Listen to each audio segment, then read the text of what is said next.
Mm.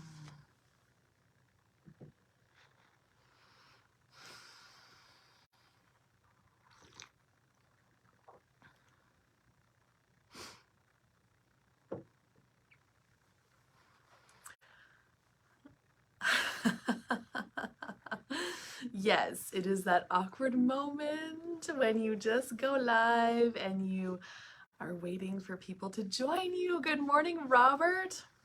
Happy Friday, December 23rd. Good morning, Mom. Good morning, you guys. Thank you so much for joining me. I can't believe it's Friday, December 23rd. Like, if you're watching this in real time, it's Friday, December 23rd. If you're watching the replay, it might be different. Good morning, Courtney. Hi, you guys. Oh, wow. And if you live in Saskatchewan or Alberta, maybe somewhere else in Canada, it's freaking cold again this morning. Hence the woolly sweater, the woolly vest, I mean. Anyway, for those of you that have not seen me before, my name is Catherine Oster. Hello! And I'm so grateful for all of you watching this live and in the future. Thank you so much. And this is this week's edition of Coffee Chat. Hello! Yeah, and Coffee Chat is all about basically how I consciously create my life. And if anybody has questions, you know, I email out and ask people if they have questions, anything they'd like me to talk about specifically. There's that. And oftentimes it's just situations in my life that I'm navigating. I am a certified facilitator with Access Consciousness, and Access Consciousness is just a set of tools and energetic body processes that you can use to be more present and actually create your life, not just survive it, basically. So this week I wanted to talk about kindness. Now, this is kind of a big topic to dive into in just 15 minutes, but I'm going to touch on it. And what really popped this for me is I have two kids. My son is 12 and my daughter is 9. And on Fridays, I work at the Paradise Ranch in West Warren. I think this was last week or maybe it was the week before. Now, my daughter Helena and I, she has an iPad, and we share an account, an iCloud account. And so there was updates, and now when she takes pictures, they show up on my photos, so we have shared photos, which is cool. And I was actually scrolling through the photos, and I'm like, oh, what's this photo? And I clicked on it, and it was just a screenshot of like all of these comebacks, these, I would say, rude judgments. You're fat, your face is ugly, like things like that, like a whole screenshot of that. And I'm like, what is this and what is going on here? Now, oftentimes, you know, there are things that that catch my attention, and then it's time to really like, what is this? Um, and so I talked with her about it. I was just like, oh, hey, Helena, like, what is this? What are you looking for? Where did this come from? And you know, she kind of got a little teary, and she's like, well, Trace, her brother, he's 12, and so he burns her sometimes. When Trace burns me or roasts me, I don't know what to say. I don't have anything to say. So I want to be able to say something back to him. And I was like, really just kind of present with that, mostly for myself, and like, what is the energy, you know, behind this? Um, and it kind of brought up for me, like when I was younger, I was there were, you know, there's kids in school, there's kids that are just mean sometimes. There's people that are just mean.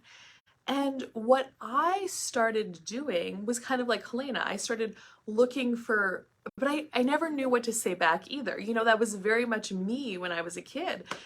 And so I always felt defeated. And then but what if you're not a mean person? And that's what I said to her. I'm like, what if you're just not a mean person? And so you can't even think of those things to say. And is there something wrong with that? You know, why would you go searching and training yourself to be mean and to hurt somebody else's feelings when that's just not you. And then there's this whole other aspect where if somebody says something that is hurtful to you, you want to say something hurtful back to prove that you're not weak, to prove that you are stronger than them. And so then this whole cycle like perpetuates basically. And I'm like, this is really interesting. And I could see where, like in my childhood growing up, you know, where that happened, and you were like the cool kid if you were the cool person, or the strong person, or the person that everybody wanted to be around if you were kind of like the meanest one in the sense. And anyway, so that's all interesting. So everything that this is bringing up, well, I'm going to say the Access Consciousness Clearing Statement, and it's this magic wand, these weird words. You don't have to understand it, but it just clears the energy that's up. So everything that is right, wrong, good, bad, all nine, pod, poc, shorts, boys, poveds, and beyonds. So what we start to do is we don't want to be hurt. So we start to put up these barriers, and we start to be things that are not us. And then we lose ourselves. So I had a conversation with her about kindness, which is a balance. You know, kindness is not niceness. Being nice is basically people pleasing, trying to accommodate everybody else. You also are not including yourself when you're being nice. Excuse me. I think I need a sip of coffee. And you are trying to make sure everybody else is comfortable when you're being nice. And you're not including yourself. That's the biggest thing. Kindness is something different. Kindness includes you and what works for you. In kindness, you can be anything and everything that is required to honor yourself, as well as create a change if that's available. And I always had an easier time being with animals. I mean, when I work with horses, I'm also a horse trainer, by the way, or with our dogs or our cows. Like, I always know what to be or do to work with horses, to create a change in them. With them, sometimes it's to be soft, you know, to be softer, to soften, to be softer, a more softer space. And then with other horses, you need to be more dominant, and you need to be like, no, this is not happening right now. No. And to be that energy with them. And that creates a change for that horse. So kindness is being something different in any situation. And now when I would take that to people, I would have a more difficult time, because people have thoughts, feelings, and emotions, and you are aware of them. And so it's way more of a struggle. So I actually spent a few years, another certified facilitator that I work with, Crystal Crawford, she suggested to me, pretend, what would you do if this was a horse? What would you be if this was a horse? And I'm like, oh, that totally makes it more clear to me. So I'm going to pretend this person is a horse, and I'm going to get a little more information about what I can be to change this, you know, and not lose myself and honor myself, but also honoring the other person or the other animal. And that's the thing. And that's where, wow, this is a really big conversation. Anyway, so what I really would like to stimulate for you is, you know, where have you made yourself something that you're not in your life in order to prove that you're strong, that you're not wrong? And where did you give yourself up? And also, as we go forward into, you know, Christmas Eve and Christmas and New Year's, and we're surrounded by so many more people friends, family, like what is kind for you in your body? What if you started wondering about that and including yourself in your life, not constantly giving yourself up for other people, forcing yourself to do things because other people want you to, not because it actually works for you? What would that be like? And then every day forward in your life, you know, living your life from including yourself and honoring yourself and kind. What's kind for you? And what's also going to create greater kindness is not being a doormat. Niceness is being a doormat. Being a nice person does not create greater, but being a person where kindness is there and that and present, that creates a different world and one person choosing it. And so I said to Helena, I'm like, do you think the world needs more kinder people? Or does it need meaner people? And then she was like, kindness. And I'm like, okay, cool.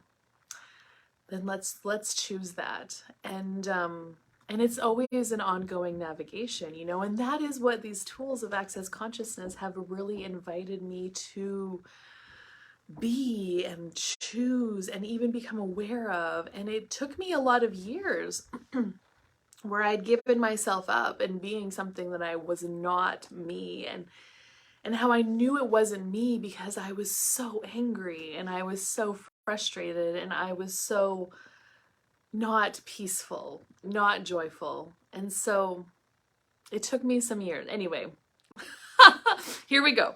But if you would like more of this conversation and you would like to ask me some questions or really look at, you know, events that are coming up for you that you would like to ask questions around and maybe have some tools so you can start to navigate and create your life from kindness for yourself, including you, and yeah, that. So I actually am doing a free Zoom tomorrow, Christmas Eve at 11 o'clock Central Standard Time. There is if you go to my Facebook page, Catherine Oster-CF, if you're here watching this live, there will be a picture, a Christmas that includes you and all the crazy with no point of view is what it's called. And there'll be a link there. You can register for it. If you can't be live, as I know people have things going on, it's Christmas and lives, the recordings will be sent out. And if you have a specific question and you can't be live, you can email me questions.